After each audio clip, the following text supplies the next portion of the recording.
ลูอิสหญิงชาวอังกฤษจากเมืองฮอร์แชมในเวสต์อิสต์ถูกวินิจฉัยว่าเป็นโรคมะเร็งหายากในปี 2023 หลังจากมีอาการปวดท้องที่เข้าใจผิดว่าเป็นอาการของประจำเดือนแต่เมื่อทำการตรวจด้วยอัลตราซาวด์กลับพบว่าเธอมีเนื้ออกที่รังไข่และได้รับการวินิจฉัยว่าเป็นซูโดมิโซเมอร์peritonei หรือโรคเนื้องอกที่ทำให้เกิดการสมิวซิลซินในช่องท้องมิวซินเป็นไกลโคโปรตีนที่หลั่งออกมาจากเซลล์เยื่อเมือกมิวโคเซลล์พบอยู่ในน้ำลายและของเหลวที่หลั่งออกมาจากเยื่อบุกระเพาะอาหารและลำไส้ภายหลังเนื้องอกเกิดการแตกทำให้เซลล์มะเร็งแพร่กระจายไปทั่วช่องท้องของเธอและพัฒนาเป็นมะเร็งเยื่อบุช่องท้องจากมิวซินซูโดมิโซเมอร์เพริโทเนียซึ่งเป็นโรคร้ายแรงที่คุกคามชีวิตแพทย์จึงตัดสินใจทำการผ่าตัดใหญ่เพื่อช่วยชีวิตเธอ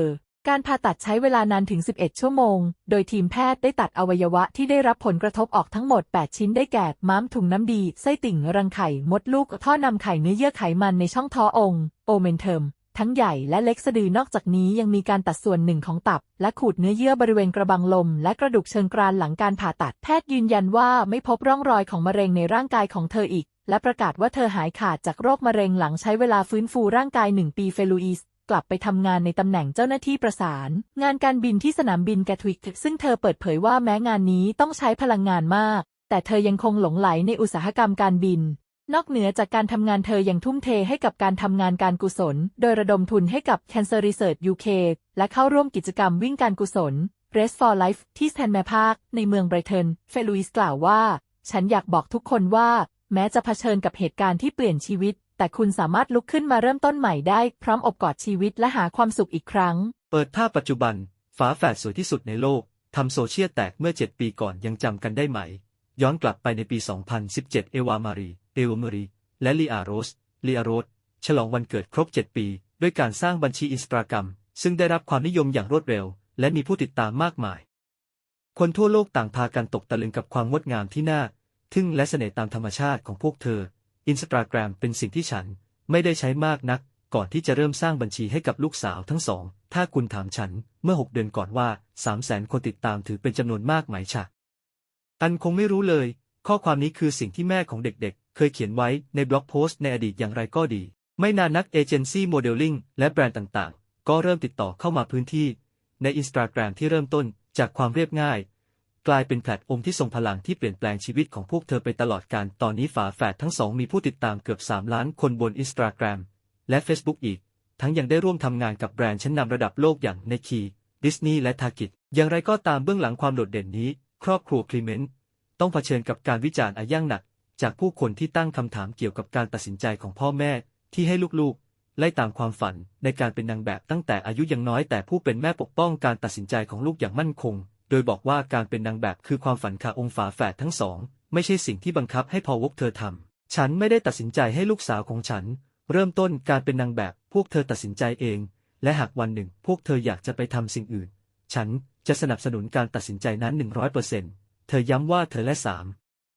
มีไม่ได้หากำไรจากลูกสาวแต่กลับต้องเสียสละทางการเงินส่วนตัวเพื่อสนับสนุนลูกๆในการตามหาความฝันของพวกเธอปัจจุบันฝาแฝดอายุ14 ปี2 สาว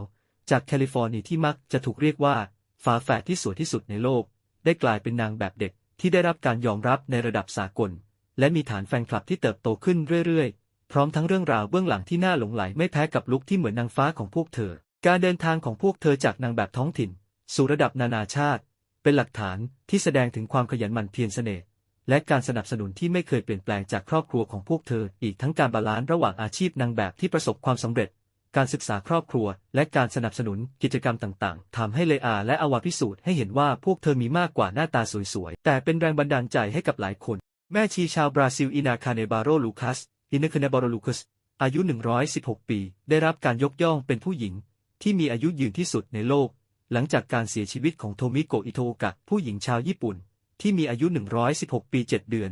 ลูคัสเผยเคล็ดลับการมีอายุยืนยาวว่าเป็นการอธิษฐานและการใช้ชีวิตอย่างมีระเบียบวินัยเธอเกิดเมื่อวันที่ 8 มิถุนายน พุทธศักราช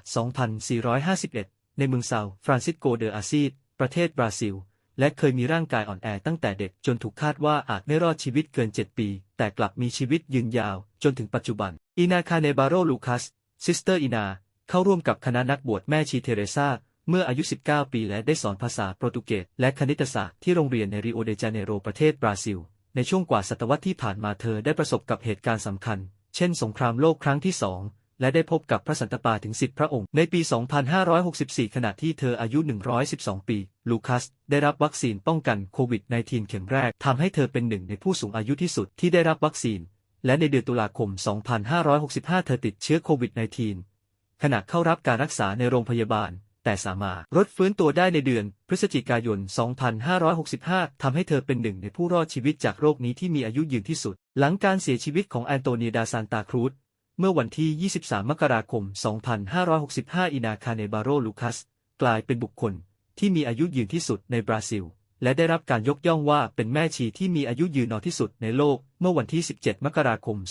2566 หลานชายของเธอกล่าวว่าซิสเตอร์อีนาเป็นแบบอย่างแห่งศาสนาความศรัทธาและความเมตตาลูคัสใช้ชีวิตอย่างเต็มที่มีอารมณ์ขัน